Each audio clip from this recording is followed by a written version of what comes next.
Hi everyone, welcome to my class. तो आज हम करेंगे टीजीटी पीजीटी हिंदी व्याकरण 2022 का पेपर। जो पीजीटी की हिंदी व्याकरण है, कहते हैं बच्चे की बहुत टफ आती है, लेकिन मैं आपको इस लेवल पर करवाऊंगी कि आपको बिल्कुल इजी यहाँ पर ये जो व्याकरण है आपको लगने वाली है। तो 2022 और 2000 सॉरी टीजीटी और पीजीटी दोनों पेपर 2022 के आज मैं आप लोगों के सामने सॉल्व करवाऊंगी। कौन सा पार्ट करेंगे? आज हम करेंगे हिंदी व्याकरण। अगर आप लोग हिंदी सब्जेक्ट से तैयारी करते हैं, यानी आपका पेपर हिंदी है, हिंदी से आप पेपर देने जा रहे हैं, तो मेरे इसी चैनल पर आपको टीजीटी और पीजीटी हिंदी के पीवाईक्यू की प्लेलिस्ट देखने को मिल जाएगी, जाकर विजिट जरूर करें। तो पहला ही क्वेश्चन आपके सामने दिया गया है, कॉमन पार्ट, जिसमें आप सब जानते हैं कि आपका 90 नंबर का तो क्या होता है, कॉमन पार्ट होता है और 60 नंबर के आपका सब्जेक्ट होता है। तो जो 90 क्वेश्चन होते हैं, 90 नंबर या 90 क्वेश्चन जहां पर होते हैं, उसमें आपकी psychology, Hindi, English, math, reasoning और हरियाणा जी के ये पार्ट आपसे पूछे जाते हैं। तो मैं आपको हिंदी व्याकरण यहाँ पर करवाऊंगी। सबसे पहला क्वेश्चन दिया गया है कि पर्यायवाची की दृष्टि से असंगत विकल्प चुनिए। पर्यायवाची आपको बताना है कि निम्न में से कौन सा ऐसा शब्द है जो पर्यायवाची की दृष्टि से यहाँ पर असंगत गलत दिया गया है। एक पूछा है आपसे गधा, गरुड़, गणिका और गवाला। ये चार आपके सामने ऑप्शन दिए गए हैं और पूछा गया कि इनमें से कौन सा असंगत है। सबसे पहला ऑप्शन देखते हैं गधा। गधा को हम क्या कहते हैं? लंबकर्ण भी कहते हैं, बैसाख नंदन भी कहते हैं और गधर्व भी कहते हैं। गधर्व क्या है? आपका तत्सम है और गधा क्या है? आपका तद्भव है। लंबकर्ण क्यों कहते हैं इसको? क्योंकि गधे के क्या होते हैं? कान लंबे होते हैं, जिस कारण इसको लंबकर्ण कहा जाता है। और बैसाख नंदन क्यों कहा जाता है? क्योंकि बैसाख के महीने में जो गर्मी पड़ती है, आप सब जानते हैं कि हमारे हरियाणा में जैसे कि जनवरी, फरवरी, मार्च, इससे अलग और भी महीने काउंट किए जाते हैं। जैसे कि हमारे घर में जो बड़े बूढ़े होते हैं वो बोलते हैं बैसाख है, जेठ है, साढ़ है, सावन है, भादवा है, आसोज है, कातक है, इस तरह के महीने बोलते हैं। तो बैसाख के महीने में ज्यादा गर्मी पड़ती है, तो गधे का काम ही क्या होता है? गर्मी में यानी कि बोझा ढोना। तो बैसाख नंदन यानी बैसाख के महीने का जो पुत्र है वो कौन बताया गया? गधा बताया गया है। तो ये आपका सही है। गरुड़, गरुड़ के पर्यायवाची यहाँ पर दिए गए हैं वेंतेय, कामारी और काक। अब ये ऑप्शन देखो आप, वेंतेय, वेंतेय तो गरुड़ का ठीक है, क्योंकि जो क्या बताते हैं कि कश्यप जो ऋषि थे, महर्षि थे, उनकी पत्नी का नाम था विनीता और विनीता की दो संतान थी, एक थे गरुड़ और एक थे अरुण। तो अरुण और गरुड़ दोनों के लिए किस शब्द का प्रयोग होता है? वेंतेय शब्द का प्रयोग होता है। बेटा ध्यान रखना है। कामारी, काम प्लस अरि, यानी काम प्लस अरि। अरि का अर्थ होता है शत्रु और काम का अर्थ होता है कामदेव, यानी कि कामदेव के शत्रु कौन थे? भगवान शिव। तो ये कामारी जो आया है, ये किसका पर्यायवाची है? भगवान शिव का पर्यायवाची है, न कि गरुड़ का। अब यहाँ पे दिया गया काक। काक किसका पर्यायवाची है? काक होता है कौवे का या काग का। तो यही ऑप्शन क्या है? आपका गलत है, आपसे असंगत पूछा गया था। पर हमें तो ऑप्शन से मतलब नहीं, हमें तो चारों ऑप्शन क्लियर करने हैं कि ये गलत है तो क्यों और सही है तो क्यों है। गणिका, गणिका क्या होती है? सरव, बल्लभा, वारांगना और पतुरिया। सरव बल्लभा का अर्थ होता है कि सरव यानी कि सब, बल्लभा यानी कि मतलब स्त्री। यंगना का अर्थ होता है, वारांगना भी क्या होती है? गणिका होती है। वार प्लस अंगना से क्या बना है? वारांगना बना है। ये वारांगना अलग और वीरांगना अलग है। जैसे वीरांगना हमारे देश में, हमारे देश को मतलब स्वतंत्र करवाने के लिए महारानी लक्ष्मीबाई जैसी वीरांगना ने अपने प्राण न्यौछावर किए। तो वीर का क्या चला जाएगा? वीरांगना। यहाँ पर है वारांगना, ये सही है। और पतुरिया भी किसका पर्यायवाची होता है? गणिका का पर्यायवाची होता है, ये भी सही है। अगला ऑप्शन दिया गया है गवाला। गवाला यानी कि जो गाय को चराता है। आभीर भी सही है, अहीर भी सही है और गोप भी सही है। ये तीनों पर्यायवाची किसके हैं? गवाला के पर्यायवाची हैं। तो इसके अकॉर्डिंग आपका ऑप्शन नंबर 2 यहाँ पर क्या है? गलत है। क्यों गलत है? मैंने बता दिया। कामारी तो कहते हैं भगवान शिव को और काक किसका पर्यायवाची होता है? कौवा या काग का पर्यायवाची होता है। अगला क्वेश्चन दिया गया है, सर्वनाम से संबंधित क्वेश्चन है कि किस विकल्प में निजवाचक सर्वनाम का प्रयोग हुआ है। निजवाचक सर्वनाम आपसे पूछा गया है। 4 शब्द तो होते हैं हमारे हिंदी व्याकरण में विकारी और 4 होते हैं आपके अविकारी। तो जिसमें संज्ञा, सर्वनाम, विशेषण और क्रिया, ये 4 क्या होते हैं? आपके विकारी शब्द होते हैं। तो सर्वनाम किस में आता है? आपका विकारी शब्दों में आता है। सर्वनाम के फिर 4 भेद होते हैं। यहाँ पर पूछा गया कि किस विकल्प में निजवाचक सर्वनाम का प्रयोग हुआ है। निज यानी कि खुद का, वाचक यानी कि बोलने वाला, यानी कि इस जो काम है खुद करता यहाँ पर कर रहा है, मतलब वो ऑप्शन आपको यहाँ पर चुनना है। हमें अपना काम स्वयं करना चाहिए। तेते पाँव पसारिए जेती लंबी सोर, हम किसी का कुछ नहीं बिगाड़ सकते, जैसा करोगे वैसा भरोगे। तो ऑप्शन नंबर 1 यहाँ पर सही है, क्योंकि यहाँ पर निजवाचक सर्वनाम का प्रयोग हुआ है। लेकिन तेते पांव पसारिए जेती लंबी सोर, यानी कि मनुष्य को उतने ही पांव पसारने चाहिए जितनी उसकी सोर होती है। मतलब क्या है यहाँ पर कि मनुष्य को उतना ही खर्चा करना चाहिए जितने उसकी आर्थिक मतलब स्थिति है। हम किसी का कुछ नहीं बिगाड़ सकते। यहाँ पर क्या है? अनिश्चयवाचक है। क्यों है? क्योंकि यहाँ पर कुछ शब्द का प्रयोग हुआ है और इसमें क्या है? आपका संबंधवाचक है। जैसा करोगे वैसा भरोगे, ये भी क्या है? आपका संबंधवाचक है। तो इसके अकॉर्डिंग आपका ऑप्शन नंबर 1 यहाँ पर बिल्कुल सही है। अगला क्वेश्चन दिया गया कि आनंदा चुपके से चली गई वाक्य में किस प्रकार के क्रिया विशेषण का प्रयोग हुआ है। क्रिया विशेषण आपसे पूछा गया है, अभी बताया है मैंने। 4 होते हैं विकारी और 4 होते हैं अविकारी। तो अविकारी शब्दों में आपका क्या आता है? जो क्रिया विशेषण आता है वो अविकारी शब्दों के अंतर्गत आता है। क्रिया विशेषण के 4 भेद होते हैं, कालवाचक, रीतिवाचक, परिमाणवाचक और स्थानवाचक। काल तो बताता है समय के बारे में, रीति बताता है ढंग के बारे में, मार्ग के बारे में, प्रवाह के बारे में, परिमाण बताता है आपका नापतोल से संबंधित, और स्थानवाचक बताता है आपको जगह से संबंधित है। तो यहाँ पर पूछा गया कि आनंदा चुपके से चली गई, तो चुपके से क्या है? आनंदा की क्या बताई है? यहाँ पर रीति बताई है। क्या बताई है बेटा? यहाँ पर आनंदा की, जो आनंदा नाम की लड़की है या लड़का जो भी है, यहाँ पर बताया गया कि चुपके से चली गई। ये लड़की है भाई, क्योंकि यहाँ पर स्त्रीलिंग का प्रयोग हुआ है। आनंदा चुपके से चली गई, तो यहाँ पर क्या है? चुपके से उसकी रीति के बारे में यहाँ पर बताया गया। तो इसके अकॉर्डिंग आपका ऑप्शन नंबर 2 यहाँ पर सही है।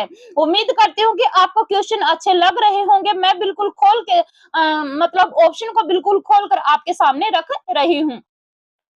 अगला क्वेश्चन दिया गया है कि समश्रुत भिन्नार्थक शब्द का अर्थ भेद की दृष्टि से बेमेल विकल्प है, यानी कि जो शब्द हमें सुनने में तो एक जैसे लगते हैं लेकिन उनका अर्थ अलग होता है, वो आपसे यहाँ पर पूछा भी कौन सा गया? गलत यहाँ पर पूछा गया है। सदेह का अर्थ होता है देह सहित और संदेह का अर्थ होता है संशय। क्या ठीक है? सुमन का अर्थ होता है पुत्र, सुमन का अर्थ होता है फूल, सुकीर्ति होता है सत्कर्म, सुकीर्ति होता है पुण्यवान, सवजन होता है बंधु और सवजन बताया है कुत्ता। तो आपको बताना है यहाँ पर कौन सा असंगत है। पहला ऑप्शन देखते हैं, सदेह। स का अर्थ होता है सहित, देह का यानी कि शरीर, यानी कि देह के साथ, सही है। संदेह का अर्थ होता है संशय, ये भी सही है। सुमन का अर्थ होता है पुत्र और सुमन का अर्थ क्या बताया जाता है? फूल। सुकीर्ति तो होता है सत्कर्म, लेकिन सुकीर्ति ये पुण्यवान नहीं होता, बल्कि क्या होता है? जो अच्छी रचना लिखी जाती है, जो लेखक के द्वारा एक मतलब उसकी जो रचना होती है, कीर्ति करता है लेखक, वो क्या होता है? सुकीर्ति होता है। सवजन बंधु सही है और सवजन का अर्थ क्या होता है? कुत्ता, ये भी क्या है? सही है। तो इसके अकॉर्डिंग आपका ऑप्शन नंबर 3 यहाँ पर गलत है। आगे चलते हैं कि उसने मुझे सदैव धोखा दिया। धोखा, वाक्य में धोखा प्रयुक्त धोखा शब्द कौन सी संज्ञा का उदाहरण है? उसने मुझे धोखा दिया, तो यहाँ पर धोखा आपसे पूछा गया है और पूछा गया है कि ये कौन सी संज्ञा का उदाहरण है। समुदायवाचक संज्ञा है, यहाँ पर जातिवाचक संज्ञा है, भाववाचक संज्ञा है या व्यक्तिवाचक संज्ञा है। तो धोखा यहाँ पर क्या चला जाएगा बेटा? यहाँ पर धोखा, उसने मुझे धोखा दिया। तो धोखा क्या है? आप देख नहीं सकते इसको, टच नहीं कर सकते इसको, आप सिर्फ फील कर सकते हो। तो जो फील करने वाली जो वस्तुएं होती हैं या जो भाव होते हैं वो किसके अंतर्गत आते हैं? ये भाववाचक संज्ञा के अंतर्गत आते हैं। तो यहाँ पर कौन सी संज्ञा है? भाववाचक संज्ञा है। संज्ञा आपका जाता है विकारी शब्द। संज्ञा 3 प्रकार की होती है, भाववाचक, व्यक्तिवाचक, जातिवाचक और भाववाचक। फिर जातिवाचक संज्ञा के 2 भेद हो जाते हैं, समूहवाचक और द्रव्यवाचक। जातिवाचक संज्ञा हमेशा बहुवचन में प्रयुक्त होती है व्यक्तिवाचक संज्ञा हमेशा, एक वचन में प्रयुक्त होती है, और जो भाववाचक संज्ञा होती है वो बहुवचन में भी आ सकती है और वो एक वचन में भी आ सकती है। आगे हम चलते हैं, दिया गया कि इनमें से कौन सा वाक्य अशुद्ध है। यहाँ पर अशुद्ध वाक्य आपको बताना है कौन सा है। तुम्हारा व्यवहार सर्वश्रेष्ठ है, हम सभी में मनुष्य ही दुर्बलताएं हैं, वह पांव से जूता उतार रहा है, शीला को अपनी योग्यता पर गर्व है। तो अशुद्ध यहाँ पर पूछा गया है, कौन सा अशुद्ध है। तो हम सभी में मनुष्य ही दुर्बलताएं होती हैं, ये गलत है, बल्कि क्या आएगा यहाँ पर, हम सभी में मानवीय दुर्बलताएं होती हैं, ये होता तो यहाँ पर सही होता, लेकिन ये यहाँ पर क्या है, गलत है। तो option number 2 is right answer. अगले क्वेश्चन पर चलते हैं कि किस शब्द में एक से अधिक उपसर्गों का प्रयोग हुआ है। उपसर्ग, प्रत्यय, संधि, समास, संज्ञा, सर्वनाम, ये जो ऐसे टॉपिक हैं जो आपसे एग्जाम में डेफिनेटली पूछे ही जाएंगे। तो यहाँ पर उपसर्ग पूछा गया है। उपसर्ग क्या होते हैं, हमेशा शब्द के आगे लगते हैं, और प्रत्यय क्या होते हैं, हमेशा शब्द के पीछे लगते हैं। और उपसर्ग और प्रत्यय ये किसी मूल शब्द के क्या होते हैं, शब्दांश होते हैं। ये बात आप लोगों को ध्यान रखनी है, अपने दिमाग में बिठा लेना बेटा, कि जो ये उपसर्ग और प्रत्यय होते हैं ये शब्दांश होते हैं, यानी कि किसी भी शब्द के ये अंश होते हैं। अंश क्यों होते हैं कि मूल जो शब्द होता है उसके आगे जुड़ते हैं या फिर पीछे जुड़ते हैं, तो उसका अर्थ क्या कर देते हैं, ये बदल देते हैं, इसलिए इनको क्या कहा जाता है, शब्दांश के रूप में इनका प्रयोग किया जाता है। यहाँ पर आपसे पूछा गया कि किस शब्द में एक से अधिक उपसर्गों का प्रयोग हुआ है, ये आपको यहाँ पर बताना है। क्या अध्यापक में एक से अधिक उपसर्ग है, अन्वेषण में, अनुष्ठान में, या फिर व्याधि में। तो अध्यापक जो पढ़ाता है, अन्वेषण यानी कि खोज करता है, अनुष्ठान यानी कि किसी कार्य को जब हम करते हैं जो करवाता है, और व्याधि क्या होती है, हमारी जो मानसिक जो बीमारी होती है वो क्या होती है, आपकी व्याधि होती है। एक होता है आधि और एक होता है व्याधि। क्या बताया मैंने, एक होता है आदि और एक होता है व्याधि। आदि तो क्या होता है, आपकी मानसिक बीमारी होती है, सॉरी गलत बता गई मैं, आदि तो होता है आपकी मानसिक बीमारी, और व्याधि क्या होता है, आपके शरीर में जो रोग होता है, जैसे कि ज्वर है, बुखार है, आपका सिर दर्द हो रहा है, ये सब क्या है, व्याधि है। यानी कि जो बीमारी आपके शरीर में होती है वो तो होती है व्याधि, और आदि क्या होती है, जो आपकी मानसिक बीमारी होती है। अब आप लोगों को कौन सी मानसिक बीमारी है कि मेरा एस्टेट क्लियर हो जाए, आप लोग इसकी चिंता करते हो, तो जो चिंता है वो क्या है, आदि में आता है।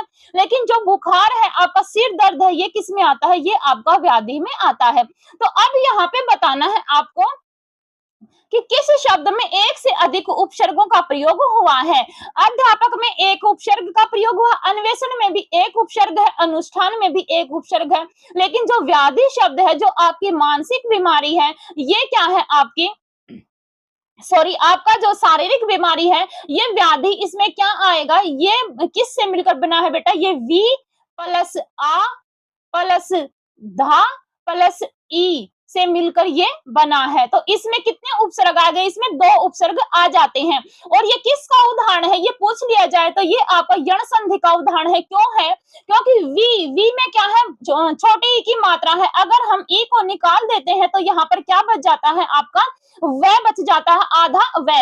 और यण संधि का उदाहरण है, नियम है कि ई के बाद अगर कोई भिन्न स्वर आता है तो ई किस में बदल जाएगा, आपका य में बदल जाता है। तो आ की मात्रा यहाँ पर दी गई है, तो वह जो ई है किस में बदल जाएगी, या में बदल जाएगी।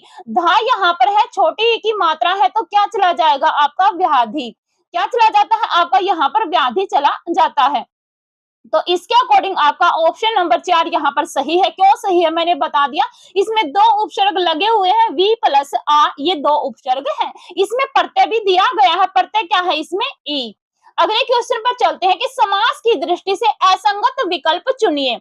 कनकलता कर्मधारय समास है, सचिवालय तत्पुरुष समास है, चौराहा द्विगु समास है, और आकंठ जो है वो बहुव्रीहि समास है। आपको यहाँ पर गलत बताना है कि इनमें से कौन सा गलत है। कनकलता कर्मधारय समास कौन सा होता है, जहां पर उपमेय और उपमान का संबंध होता है, या फिर विशेष्य और विशेषण का संबंध होता है, वहां पर कर्मधारय समास होता है। कनकलता, कनक के समान है जो लता, कर्मधारय समास। सचिवालय तत्पुरुष समास सही है। चौराहा, चार राहों का समूह, द्विगु समास ये भी सही है। लेकिन जो आकंठ है, आ और कंठ, आ में क्या है, उपसर्ग है और ये क्या है, अवयव है। तो जहां पर अवयव होते हैं वहां पर अविभाव समास होता है, ये बहुवीरी समास के अंतर्गत नहीं जाएगा। जो योगरूढ़ शब्द होते हैं वो बहुवीरी समास में जाते हैं और बहुवीरी समास किसी तीसरे बंदे की ओर क्या करता है, संकेत करता है। तीसरे का मतलब क्या है कि जैसे भगवान शिव के जो होते हैं, भगवान शिव है, कौन है, और मतलब भगवान श्री कृष्ण है। पीले हैं वस्त्र जिसके, किसके, भगवान श्री कृष्ण के। लंबा है उदर जिसका, यानी कि भगवान गणेश। इस तरह के जो वाक्य होते हैं वो किस में जाते हैं, वो आपके बहुवीरी समास के अंतर्गत जाते हैं। किस विकल्प में विसर्ग संधि का प्रयोग हुआ है, ये आपसे पूछा गया है। विसर्ग संधि, जो संधि होती है उसके तीन भेद होते हैं, स्वर संधि, व्यंजन संधि और विसर्ग संधि। व्यंजन संधि के फिर स्वर संधि के 5 भेद हो जाते हैं। व्यंजन संधि और विसर्ग संधि का कोई भेद नहीं होता। तो यहाँ पर पूछा गया कि किस विकल्प में विसर्ग संधि का प्रयोग हुआ है, ये आपको बताना है। क्या युधिष्ठिर में, क्या व्योवर्ध में, क्या प्रोपदेश में या फिर निष्ठुर में। तो युधिष्ठिर में क्या है, आपकी व्यंजन संधि का यहाँ पर क्या है, प्रयोग है। युधि प्लस स्थिर का क्या बन जाएगा, आपका युधिष्ठिर बन जाएगा। व्योवर्ध में क्या है, आपकी विसर्ग संधि है, क्योंकि व्य प्लस वर्ध से क्या बना है, आपका जो ये व्योवर्ध शब्द बना है।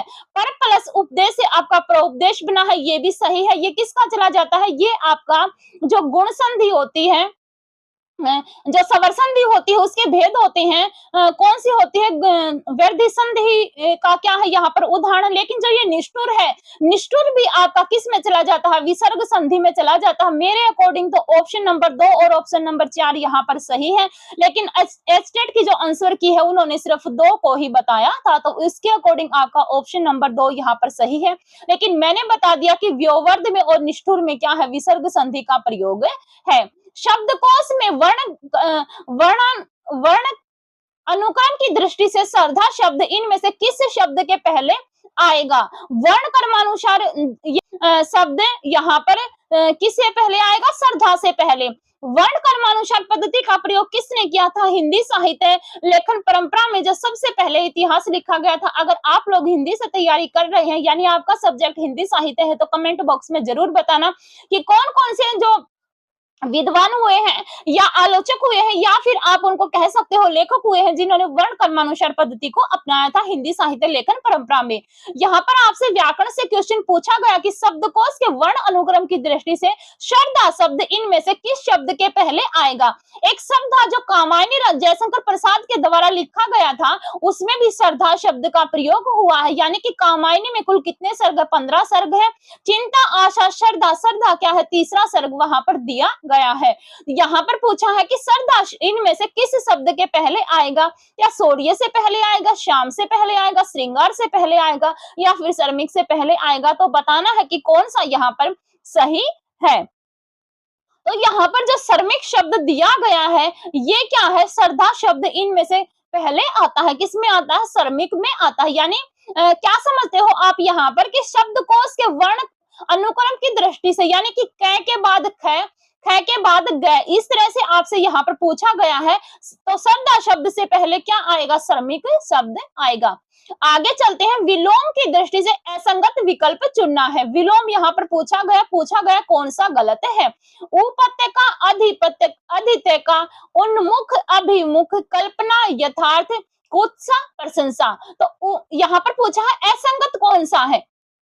पहले शब्द को समझते हैं। उपत्यका क्या होता है कि पर्वत के पास की भूमि, यानी मान लीजिए ये पहाड़ है, ठीक है, ये पहाड़ है, तो पहाड़ के जो पास की भूमि होती है वो क्या होता है, आपका उपत्यका होता है। पहाड़ के पास की भूमि का मतलब क्या है, जो पहाड़ जो ये ऊपरी जो ये चोटी होती है पहाड़ की, यहाँ के पास की जो भूमि होती है वो क्या होती है, उपत्यका होती है। और अधित्यका क्या होती है कि पहाड़ के ऊपर की समतल भूमि। उल्टा बता दिया मैंने अभी भी, देखो उपत्यका तो होता है पहाड़ के नीचे की भूमि, जो ये नीचे घाटी होती है, घाटी समझो, घाटी जो होती है नीचे, ये क्या होती है, उपत्यका। और अधित्यका क्या होती है कि पहाड़ के ऊपर की समतल भूमि, जो ये चोटी ये बन जाती है, ये क्या है, आपकी अधिपत्यका है। ये आपसे शुद्ध अशुद्ध में पूछा जा सकता है या फिर एक वर्ड उठा के दे दिया जाएगा और आपसे पूछा जाएगा कि इसका अर्थ क्या है। वेरी इंपॉर्टेंट है दोनों शब्द आपके लिए। उपत्यका तो होता है पहाड़ के नीचे की भूमि और अधित्यका क्या होता है, पहाड़ के ऊपर की भूमि। उन्मुख अभिमुख दोनों सही है। कल्पना का यथार्थ होता है, ये भी सही है। कुत्सा का प्रशंसा होता है। देखते हैं इनमें से कौन सा आपके मतलब आपको असंगत बताना है। तो यहाँ पर दिया गया है उन्मुख और अभिमुख। उपत्यका अधिपत्यका दोनों सही है। कल्पना का यथार्थ होता है, ये भी सही है। कुत्सा और प्रशंसा ये सही है। लेकिन उन्मुख और अभिमुख ये दोनों तो एक जैसे ही हो जाते हैं। इसके अकॉर्डिंग आपका ऑप्शन नंबर 2 यहाँ पर गलत है। आगे चलते हैं। दिया गया है कि निम्न में से किस शब्द में आवट प्रत्यय का प्रयोग नहीं हुआ है। पहले पूछा गया था आपसे उपसर्ग, यहाँ पर पूछा गया आपसे प्रत्यय। गुर्राहट, सजावट, बुनावट, तरावट। तो बताना है कि इनमें से किस शब्द में आवट प्रत्यय का प्रयोग नहीं हुआ है। तो गुर्राहट यहाँ पर साफ दिखाई दे रहा है, यहाँ पर आहट प्रत्यय है, न कि आवट प्रत्यय।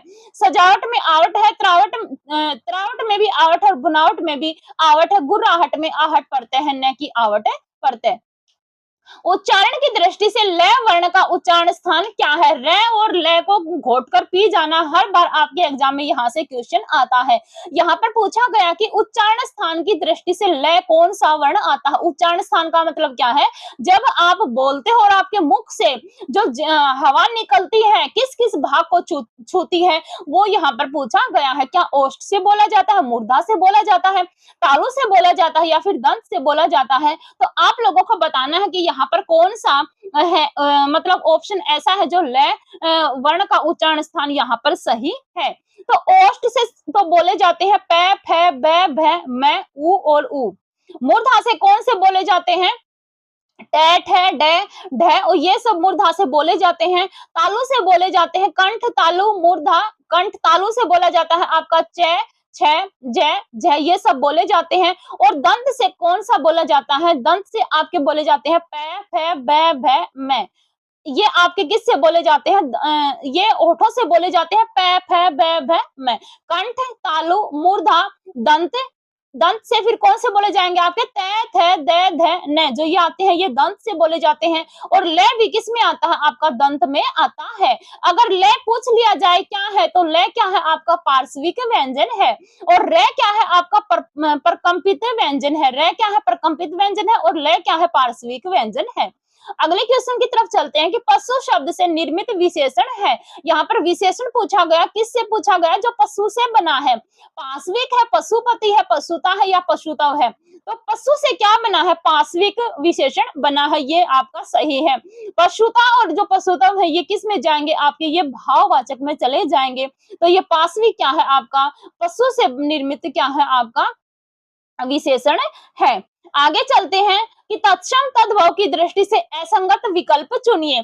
तत्सम जो शब्द संस्कृत के शब्द होते हैं जिनको हमने हिंदी में जो का तो ले लिया है, और तद्भव कौन से शब्द होते हैं जिनका हमें रूप बदल दिया है और हिंदी में उन्हें हमने ग्रहण कर लिया है। क्या लोमसा लोमड़ी होता है, रज्जू रस्सी होता है, पाषाण पत्थर होता है, मस्तक माथा होता है।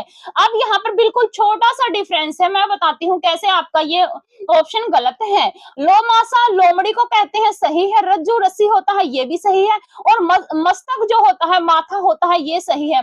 लेकिन जो पाषाण होता है, पाषाण का क्या जाएगा बेटा, यहाँ पर पाषाण का यहाँ पर प्रस्तर जाएगा, न कि पत्थर।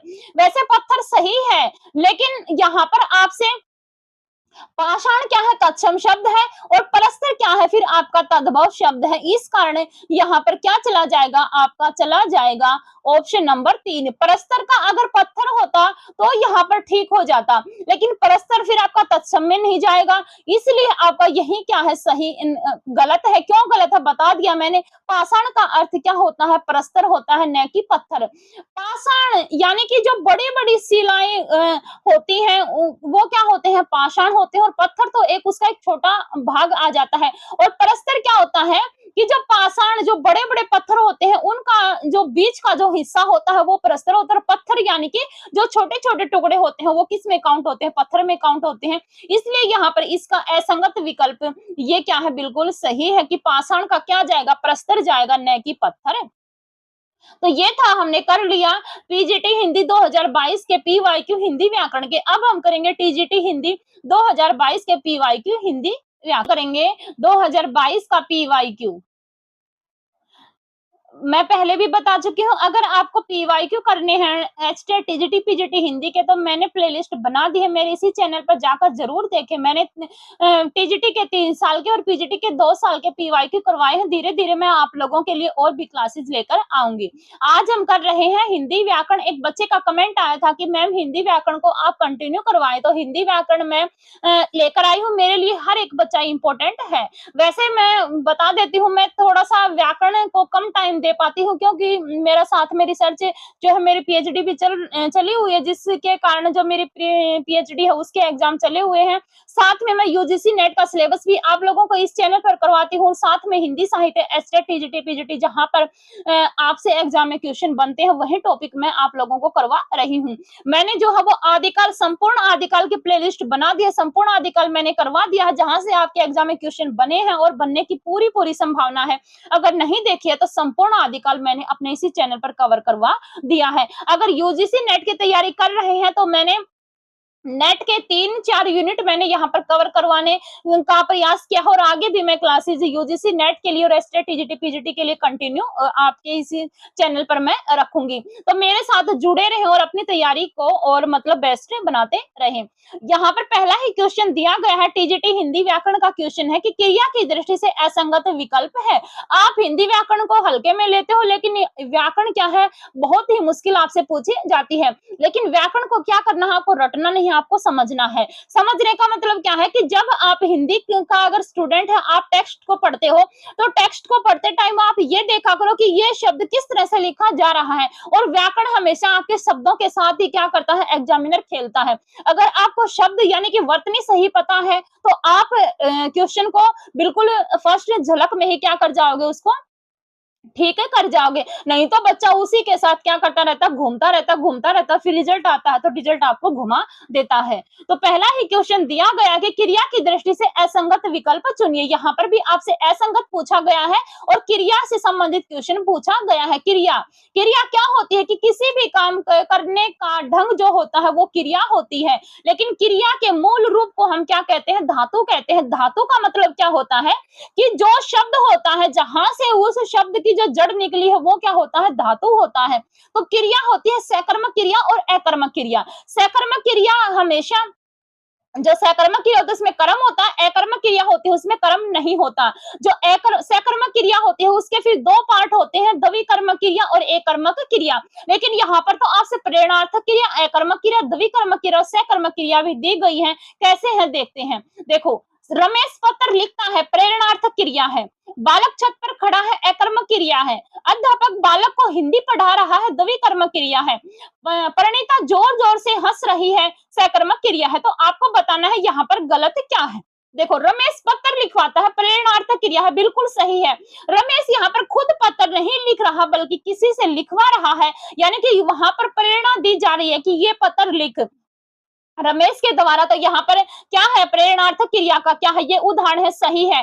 बालक छत पर खड़ा है, बालक कहाँ खड़ा है, छत के ऊपर खड़ा है, तो ये क्या है, अकर्मक क्रिया है।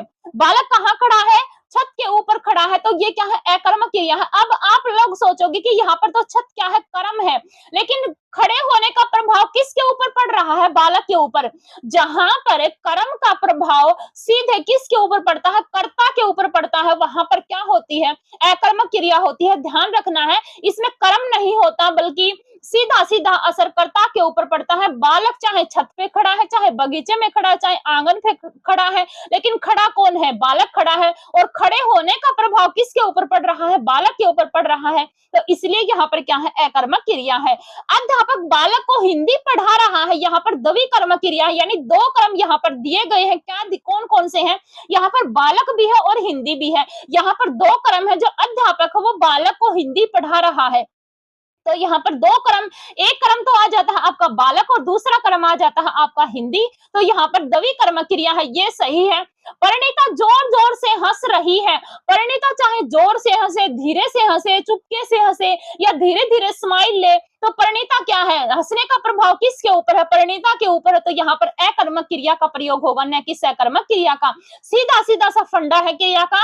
अकर्मक क्रिया वो होती है जहां पर कर्म का प्रभाव सीधे कर्ता के ऊपर पड़ता है, और जो सकर्मक क्रिया कौन सी होती है, जहां पर कर्म का प्रभाव कर्ता के ऊपर न पड़ के सीधा सीधा कर्म वहां पर दिया गया होता है, तो वहां पर होती है सकर्मक क्रिया। तो परिणीता जोर जोर से हंस रही है, यहाँ पर क्या है आपका अकर्मक क्रिया जाएगा, न कि सकर्मक क्रिया। आगे चलते हैं, उच्चारण की दृष्टि से गै व्यंजन की ध्वनिगत विशेषताएं हैं।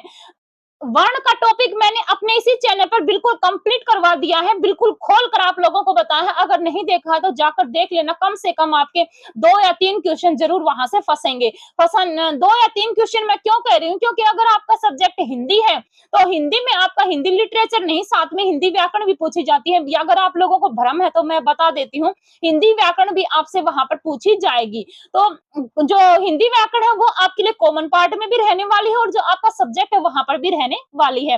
तो उच्चारण की दृष्टि से गै व्यंजन की ध्वनिगत विशेषताएं हैं। गै जो है वो कंठ, अघोष और महाप्राण है। कंठ, सघोष और महाप्राण है। कंठ, सघोष और अलपप्राण है। कंठ, अघोष और अलपप्राण है। तो यहाँ पर गै आपसे पूछा गया है। सबसे पहले तो उच्चारण स्थान देखो, कंठ यानी कि कंठ से जो बोले जाते हैं कै, ख, ग और घ, ये चारों कहां से बोले जाते हैं, कंठ से बोले जाते हैं। तो चारों ऑप्शन है, कोई किसी को हम मतलब एलिमिनेट नहीं कर सकते। अब महाप्राण, महाप्राण कौन से होते हैं, जो दूसरा और चौथा जो व्यंजन होता है वो कौन सा होता है, महाप्राण होता है। यानी कि कै, ख, ग और घ, ये किस में चले जाते हैं, आपके महाप्राण में चले जाते हैं। तो यहाँ पर ग क्या है, आपका अलग प्राण है, तो ये भी नहीं होगा। आपका ऑप्शन नंबर 1 और ऑप्शन नंबर 2 तो हो गए एलिमिनेट। क्यों हो जाते हैं, क्योंकि गए क्या है, आपका अलग प्राण है। अब टाई आपको 3 और 4 में तोड़नी है, कौन सा यहाँ पर सही है। तो देखो, जो ग है ये कंठ से बोला जाता है, अलग प्राण है, ये दोनों सही है। लेकिन सघोष और अघोष, अघोष कौन से होते हैं, प्रत्येक वर्ग का पहला और जो दूसरा व्यंजन होता है वो तो होते हैं अघोष, और प्रत्येक वर्ग का तीसरा, चौथा और जो पांचवा व्यंजन होता है वो कौन से, सॉरी वर्ण, यहाँ पर व्यंजन वर्ण जो होते हैं, प्रत्येक वर्ग का तीसरा, चौथा और पांचवा जो व्यंजन होता है, वर्ण होता है, वो आपके क्या होते हैं, कौन से होते हैं, आपके सघोष होते हैं। तो इसके अकॉर्डिंग आपका ऑप्शन नंबर 3 यहाँ पर सही है। कंठ यानी कि कहां से उच्चारण स्थान होता है, सघोष, अघोष, अलग प्राण, महाप्राण। जो आपके वर्ताकार है, अवर्ताकार है, संवर्त है, असंवर्त है, जीवा के आधार पर कौन से बोले जाते हैं, सब मैंने अपने इसी चैनल पर करवा रखे हैं, जाकर एक बार जरूर विजिट करें। साधवाचरण शब्द का सही संधि विच्छेद है। यहाँ पर आपको सही संधि विच्छेद बताना है। एक होता है समास और एक होता है संधि। समास तो क्या होता है कि दो शब्दों के मेल जो बनता है वो होता है समास, और जो दो वर्णों के मेल से बनता है वो क्या होती है, संधि होती है। ध्यान रखना है, संधि हमेशा दो वर्णों से बनती है और समास हमेशा दो शब्दों के मेल से बनता है। ये आप लोगों को फर्क पता होना चाहिए। तो साधवाचरण शब्द का सही संधि विच्छेद है, साधु प्लस आचरण है, साधु प्लस आचरण है, साधु प्लस आचरण है और साधु प्लस आचरण है। यहाँ पर ये दो तो आपके जाएंगे नहीं, क्योंकि साधु और साधु कोई शब्द नहीं होता शुद्ध, तो ये आपके एलिमिनेट हो जाते हैं। साधु, जब हम साधु लिखते हैं तो हमेशा छोटे ऊ का प्रयोग होता है, तो साधु प्लस आचरण यहाँ पर क्या है, सही संधि विच्छेद है। अब ये क्यों है सही संधि विच्छेद, देखो साधु यहाँ पर क्या है, आधा द है, और बाद में क्या दिया गया है, द के बाद क्या आया है, आपका ऊ आता है, ऊ दिया गया है। तो ऊ मतलब क्या बन जाएगा, यहाँ पर किस में चला जाएगा, ये ऊ किस में बदल जाएगा, फिर वा में बदल जाता है, तो क्या हो जाता है, आपका साधवाचरण यहाँ पर सही हो जाएगा। अगले क्वेश्चन की तरफ चलते हैं। क्या दिया गया है कि वचन की दृष्टि से कौन सा युग्म सही है। वचन की दृष्टि से एक वचन और बहुवचन, दर्शन दर्शनों होता है, प्राण प्राणों होता है, नारी नारियों होता है, हस्ताक्षर हस्ताक्षरों होता है। हमेशा याद रखना दोस्तों कि जो बाल हैं, केश है, दर्शन है, प्राण है, हस्ताक्षर है, पुलिस है, भीड़ है, जनता है, ये सब हमेशा एक वचन बहुवचन में प्रयुक्त होते हैं, न कि एक वचन में। और यहाँ पर दिया गया है कि वचन की दृष्टि से कौन सा युग्म सही है, तो दर्शन हमेशा दर्शन ही रहेगा, प्राण हमेशा प्राण रहेगा, हस्ताक्षर हमेशा हस्ताक्षर रहेगा। इनका कोई भी वचन बदली नहीं होता, लेकिन नारी का क्या चला जाएगा, नारियों चला जाएगा। ये आपका सही है। अगले क्वेश्चन पर चलते हैं कि यह आपका महात्म्य है, वाक्य में प्रयुक्त महात्म्य शब्द में कौन सी संज्ञा है। यह आपका महात्म्य है। महात्म्य शब्द किससे बना है, महात्म्य शब्द महात्मा शब्द से मिलकर बना है। किस शब्द से मिलकर बना है, महात्मा शब्द से क्या बना है, महात्म्य बना है। अगर हम इसमें यह प्रत्यय प्रयोग कर देते हैं तो यह प्रत्यय से फिर क्या बन जाएगा, आपका महात्म्य शब्द बन जाता है। यहाँ पर मैं है हमेशा एक प्रत्यय, और यह प्रत्यय हमेशा दो ऐसे प्रत्यय होते हैं जो आगे आने वाले वर्ण को क्या कर देते हैं, बड़ा कर देते हैं। जैसे यहाँ पर मैं है तो इसका क्या चला जाएगा, माँ चला जाएगा। ये मैं है ये आधा हो जाता है और लास्ट में क्या चला जाता है, यह चला जाएगा। इसी प्रकार से एक प्रत्यय, जैसे हम समाज लिखते हैं, समाज में जब हम एक प्रत्यय जोड़ते हैं तो क्या चला जाता है, आपका सामाजिक बन जाता है। क्यों बन जाता है, से को हमेशा बड़ा कर देगा, यानी कि आगे वाले वर्ण को बड़ा करेगा। माँ ऐसे के ऐसा रहेगा। जय में फिर जो इक प्रत्यय है, ई की मात्रा लगेगी और लास्ट में क्या लगेगा, कै लगेगा। यानी जो इक प्रत्यय और यह प्रत्यय होते हैं, इनके अलग ही रूल होते हैं। ये आगे वाले वर्ण को तो क्या कर देते हैं, बड़ा कर देते हैं, और पीछे वाले जो वर्ण होते हैं उनको ये घटा देते हैं। तो महात्मा शब्द में यह प्रत्यय लगने से क्या बना है, महात्म्य बना है। तो बताना है कि इसमें से कौन सी संज्ञा है। तो महात्मा, महात्मा को आप देख नहीं सकते, आप छू नहीं सकते, उसको सिर्फ महसूस कर सकते हैं। तो ये क्या है, आपका भाववाचक संज्ञा के अंतर्गत चला जाएगा। आगे दिया गया कि जानवी शब्द का पर्याय है। यहाँ पर जानवी शब्द का आपसे पूछा गया है और जानवी शब्द का आपको पर्याय बताना है कि जानवी शब्द का क्या प्रयोग, क्या मतलब अर्थ होता है। तो जानवी शब्द जो होता है उसमें क्या आएगा, आपका जानवी का पर्यायवाची होता है मंदाकिनी, कुमुदनी, पथगामिनी और नलनी। कहाँ है रे नलनी तू कुंभलाई, किसकी पंक्ति है, कबीरदास की। तो नलनी, नलनी क्या होता है कि कमल का फूल, जो कमल का फूल होता है उसका पर्याय होता है नलनी। पथगामिनी क्या होता है, जो रास्ते के ऊपर चलती है, यानी कि स्त्री के लिए यहाँ पर प्रयोग हुआ, लेकिन रेलगाड़ी के लिए भी प्रयोग होता है, क्योंकि वो भी तो रास्ते के ऊपर चलती है, लेकिन वो क्या होती है, लोह पथगामिनी होती है। लोहो के यानी कि लोहे के ऊपर क्या होती है, वो चलती है। पथगामिनी यहाँ पर स्त्री के लिए आया है। और कुमुदनी क्या होता है, कुमुदनी होता है कि कमल के समान, कमल का जो फूल होता है उसके समान एक छोटा फूल होता है, उसको हम कुमुदनी बोलते हैं। मंदाकिनी क्या है, जानवी का क्या है, पर्यायवाची है। अगले क्वेश्चन की तरफ चलते हैं कि विलोम की दृष्टि से असंगत विकल्प चुनिए। यहाँ पर विलोम पूछा है आपसे, असंगत बताना है। ग्रस्त का मुक्त होता है, व्यष्टि का समष्टि होता है, आविर्भाव का तिरोभूत होता है और अर्वाचीन का प्राचीन होता है। तो बताना है आपको यहाँ पर कौन सा गलत है। देखते हैं, ग्रस्त का मुक्त सही है, व्यष्टि का समष्टि सही है, अवार्चिन का प्राचीन होता है, ये भी सही है, लेकिन आविर्भाव का तिरोभूत नहीं होता, ये क्या है, गलत है। तो इसके अकॉर्डिंग ऑप्शन नंबर 3 यहाँ पर गलत हो जाएगा। अगले क्वेश्चन की तरफ चलते हैं कि गिरीश शब्द में कौन सी संधि है। गिरीश शब्द पूछा गया है कि इसमें कौन सी संधि है, दीर्घ संधि है, गुण संधि है, यण संधि है या फिर व्यंजन संधि है। तो गिरीश, गिरी प्लस ईश, यानी कि पर्वत को जिसने धारण किया है, किसने धारण किया है, भगवान श्री कृष्ण ने। अगर इस पर्यायवाची सॉरी आपसे पूछा जाए कि ये क्या है, एक योगरूढ़ शब्द है, और अगर पूछा जाए कौन सा समास है तो बहुव्रीहि समास है। लेकिन यहाँ पर संधि कौन सी आती है, यहाँ पर बड़ी ई है और यहाँ पर ई है, दोनों मिलकर क्या हो जाते हैं, बड़ी ई में बदल जाते हैं। तो दीर्घ संधि का क्या है, ये उदाहरण है। जिज्ञासा का सटीक समानार्थी क्या है, जिज्ञासा, जिज्ञासा जो शब्द होता है उसका सटीक आपको समानार्थी बताना। उत्कंठा है, ज्ञानेप्सा है, वांछा है, इच्छा है। वैसे तो चारों ही क्या है, जिज्ञासा के लिए प्रयोग हुए हैं, लेकिन आपको सटीक यहाँ पर बताना है। उत्कंठा, जानने की जो उत्कंठा है आपको, वो भी जिज्ञासा में जाता है। वांछा, जो आप चाहते हो, इच्छा, आपकी इच्छा क्या है, लेकिन जो ज्ञानेप्सा है वो किस में जाएगा, आपका यहाँ पर सही अर्थ होगा किसका, जिज्ञासा का। आगे चलते हैं, किस विकल्प में परिमाणवाचक विशेषण का प्रयोग हुआ है। एक होता है परिणाम, एक होता है परिमाण। परिमाण हमेशा नापतोल में आता है और परिणाम आपका जो रिजल्ट निकलता है वो परिणाम में आता है। यहाँ पर पूछा है कि परिमाणवाचक विशेषण का प्रयोग हुआ है, ये आपको बताना है। प्रणव 5 किलो दूध पी गया, प्रणव 5 केले खा गया, प्रणव 5वीं कक्षा में पढ़ता है, प्रणव के साथ कुछ बच्चे खेल रहे हैं। तो प्रणव प्रणव आया है, यहाँ पर बताना है कि कौन सा सही है। प्रणव 5 केले खा गया, यहाँ पर तो गिनती है, परिणाम थोड़ी ना है।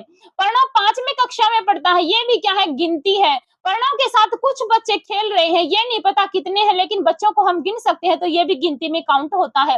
प्रणव 5 किलो दूध पी गया, दूध को आप गिन सकते हो, नहीं गिन सकते, तो ये किस में चला जाएगा, ये परिमाणवाचक यानी कि नाप तोल के अंतर्गत चला जाएगा। सामने जो बड़ा सा घर दिखाई दे रहा है वह मेरा है, वाक्य में प्रयुक्त किस सर्वनाम का प्रयोग हुआ है। सामने जो बड़ा घर आपको दिखाई दे रहा है वो मेरा है, यहाँ पर बताना है कि किस सर्वनाम का प्रयोग हुआ है। पुरुषवाचक सर्वनाम है, निजवाचक सर्वनाम है, निश्चयवाचक सर्वनाम है, या फिर क्या है, अनिश्चयवाचक सर्वनाम है। तो सामने जो बड़ा सा घर दिखाई दे रहा है वह मेरा है, यहाँ पर उसने निश्चय कर दिया कि जो घर सामने दिखाई दे रहा ना वो मेरा है, यानी कि सीधे सीधे उसने इशारा करके बता दिया है कि मेरा घर वही है और दूसरा कोई घर नहीं है। तो निश्चय है, यहाँ पर क्या है, निश्चयवाचक सर्वनाम में जाएगा। बच्चे कंफ्यूज हो जाएंगे कि ये निजवाचक है, निजवाचक नहीं है बेटा, यहाँ पर निश्चयवाचक है। उसने निश्चित कर दिया है कि वही घर मेरा है जो सामने आपको दिखाई दे रहा है, इसलिए यहाँ पर क्या चला जाएगा, निश्चयवाचक सर्वनाम का प्रयोग यहाँ पर होगा। अगले क्वेश्चन की तरफ चलते हैं कि किस विकल्प में भाववाचक तदित प्रत्यय का प्रयोग हुआ है। प्रत्यय एक होता है कृत प्रत्यय, एक होता है तदित प्रत्यय। कृत प्रत्यय और तदित प्रत्यय, ध्यान रखना प्रत्यय के दो भेद होते हैं, कृत प्रत्यय और तदित प्रत्यय। कृत प्रत्यय में क्या होता है, क्रिया का प्रयोग होता है, लेकिन जो तदित प्रत्यय होते हैं वो संज्ञा सर्वनाम विशेषण से मिलकर बनते हैं। तो तदित प्रत्यय के फिर अलग अलग भेद हो जाते हैं, जैसे कि उनतावाचक प्रत्यय है, भाववाचक तदित प्रत्यय है। तो बताना है यहाँ पर किस विकल्प में भाववाचक तदित प्रत्यय का प्रयोग हुआ है, बुलावा में, चचेरा में, सोजने में, या फिर लखेरा में। तो कौन सा ऐसा प्रत्यय है जिसमें भाववाचक तदित प्रत्यय का प्रयोग हुआ है, तो सोजने जो शब्द है यहाँ पर क्या है, भाववाचक शब्द का प्रयोग हुआ है। अगले क्वेश्चन की तरफ चलते हैं। दिया गया कि सरसिज शब्द में कौन सा समास है, सर प्लस जय, सर प्लस जय, ये ऐसे बनेगा। और यहाँ पर पूछा है कि कौन सा समास है, कर्मधारय समास है, द्वंद्व समास है, अविभाव समास है, अलुक तत्पुरुष समास है। कर्मधारय समास का अभी मैंने बताया था कि कर्मधारय समास वो होता है जहां पर उपमा उपमेय या विशेष विशेषण का संबंध होता है। द्वंद्व समास में जैसे माता और पिता, भाई बहन, ये द्वंद्व समास में जाते हैं। अविभाव समास में जैसे कि सफलता पूर्वक है, आकंठ है, ये सब अविभाव समास में जाते हैं। लेकिन अलुक तत्पुरुष, एक होता है नव तत्पुरुष, एक तो कौन सा तत्पुरुष आता है, नव तत्पुरुष आता है, और एक आता है अलुक तत्पुरुष। अलुक तत्पुरुष कौन सा होता है, जहां पर विभक्ति जो कर्ता ने कर्म को कर्ण से संप्रदान के लिए जो ये विभक्तियां लोप हो जाती है, वहां पर क्या आता है, आपका अलुक तत्पुरुष का प्रयोग होता है। और जो नए तत्पुरुष होता है उसमें हमेशा आपको आगे जो शब्द मिलेगा, जो वर्ण मिलेगा, वो आपको ए अक्षर का मिलेगा, ध्यान रखना है। जैसे कि कौन सा शब्द बताऊं भाई, अभी तो मेरे माइंड में नहीं आ रहा, लेकिन मैंने आपको ट्रिक बता दी है कि ए जो वर्ण है वो आपको यहाँ पर देखने को मिलेगा। ए स्वर कह सकते हो आप, वर्ण कह सकते हो, क्योंकि स्वर और व्यंजन जब हम दोनों को गिनते हैं तो वो किस में काउंट होते हैं, वर्ण के अंतर्गत आते हैं। तो न में आपका क्या आएगा, ए जो वर्ण है या स्वर है देखने को मिलेगा। लेकिन अलुक तत्पुरुष का मैंने बता दिया कि वहां पर आपको जो कारक या जो विभक्ति चिन्ह होते हैं उनका वहां पर आपको लोप देखने को मिलेगा। अब देखो यहाँ पर जो सरसिज है, सर का अर्थ क्या होता है, तालाब, और जय का अर्थ क्या होता है, जय का अर्थ होता है जो जन्म लेता है, यानी कि ये कमल के लिए प्रयोग हुआ है। सरसिज जो तालाब में जन्म लेता है, जो कीचड़ में उत्पन्न होता है, वो क्या होता है, कमल होता है। लेकिन अगर हम इसको सरसी लिखते हैं, सरसी और प्लस जय लिखते हैं, तो जो ये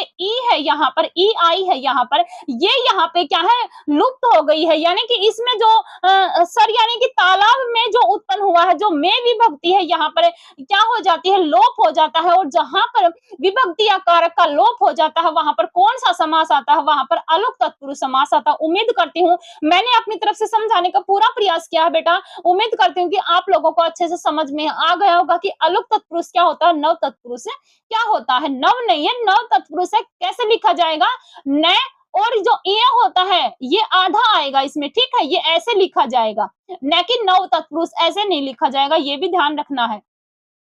अगला क्वेश्चन पूछा गया कि किस शब्द में अन उपसर्ग का प्रयोग नहीं हुआ है। फिर से उपसर्ग से संबंधित क्वेश्चन है, पूछा है कि कौन सा अन उपसर्ग का प्रयोग नहीं है। अनुत्तर है, अनुपम है, अनुद्गार है या फिर अनुगमन है। पूछा है कि इसमें से कौन सा ऐसा शब्द है जिसमें अन उपसर्ग का प्रयोग नहीं हुआ है। तो अनु प्लस गमन, ये सीधा सीधा आप लोगों को दिखाई दे रहा है, यहाँ पर अनु उपसर्ग का प्रयोग है, न कि अन उपसर्ग का।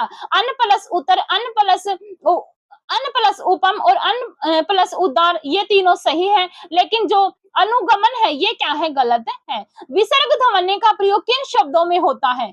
जो विसर्ग ध्वनियां होती हैं, विसर्ग कौन से होते हैं, जैसे ये दो बिंदी आती है, ये किसमें काउंट होती है, विसर्ग में काउंट होती है। तत्सम शब्दों में, देशज शब्दों में, तद्भव शब्दों में, उपयुक्त सभी शब्दों में। बिल्कुल इजी क्वेश्चन है। जो तत्सम के शब्द होते हैं, यानी कि जो संस्कृत के शब्द होते हैं, उनमें हमेशा विसर्ग का प्रयोग होता है, न कि तद्भव के शब्दों में, न देशज शब्दों में। देशज कौन से होते हैं, जो ग्रामीण बोलचाल के शब्द होते हैं। तद्भव कौन से होते हैं, जिनका संस्कृत से रूप बदलकर हम हिंदी में प्रयोग करने लगे हैं। जैसे कि अग्नि क्या है, तत्सम है, लेकिन अग्नि का क्या बना दिया हमने, आग बना दिया। दुग्ध का क्या बना दिया हमने, दूध बना दिया। कर्ण का कान बना दिया। इस तरह से ये तद्भव में जाएंगे। और जो संस्कृत के एज इट इज हमने शब्द प्रयोग कर लिए, वो तत्सम में जाते हैं। और तत्सम जो शब्द होता है, इसमें विसर्ग जो ध्वनि होती है, उसका हमें विसर्ग ध्वनि का प्रयोग हमें देखने को मिलता है। तो ये थे आपके टीजीटी और पीजीटी हिंदी 2022 के पीवाईक्यू हिंदी व्याकरण के, जो कॉमन पार्ट आपसे 15 नंबर का पूछा जाता है। चाहे टीजीटी का पेपर दे रहा, चाहे पीजीटी का, चाहे पीआरटी, तीनों लेवल के लिए ये क्लासेस आपके लिए इंपॉर्टेंट है। अगर आपको मेरी क्लासेस ये पसंद आती है तो प्लीज चैनल को लाइक करें, शेयर करें एंड सब्सक्राइब करना ना भूलें। और छोटा सा कमेंट जरूर छोड़ें। और इस क्लास के बारे में आप लोगों को जरूर बताना है कि मैम आपको ना, कि मुझे ये क्लास मैम अच्छी लगी। आप कंटिन्यू इसी तरह से जो पीवाईक्यू हिंदी व्याकरण के पूछे गए हैं, इसी तरह से खोल खोल कर आप हमें बता दीजिए। तो मैं डेफिनेटली आप लोगों के लिए जो पीवाईक्यू है हिंदी व्याकरण के और टीजीटी पीजीटी हिंदी के पीवाईक्यू सभी आपको मेरे इसी चैनल पर आपको देखने को मिल जाएंगे। साथ में यूजीसी नेट की क्लासेस भी चली हुई है। अगर यूजीसी नेट की आप तैयारी कर रहे हैं तो मेरे इसी चैनल पर आपको कंटेंट देखने को मिलेगा। तो मिलती हूँ नेक्स्ट वीडियो में, तब तक के लिए नमस्कार। अपना और अपनों का ध्यान रखें, खुश रहें, मस्त रहें, आबाद रहें और मन लगाकर अपनी पढ़ाई करते रहें। Thank you, thanks for watching me.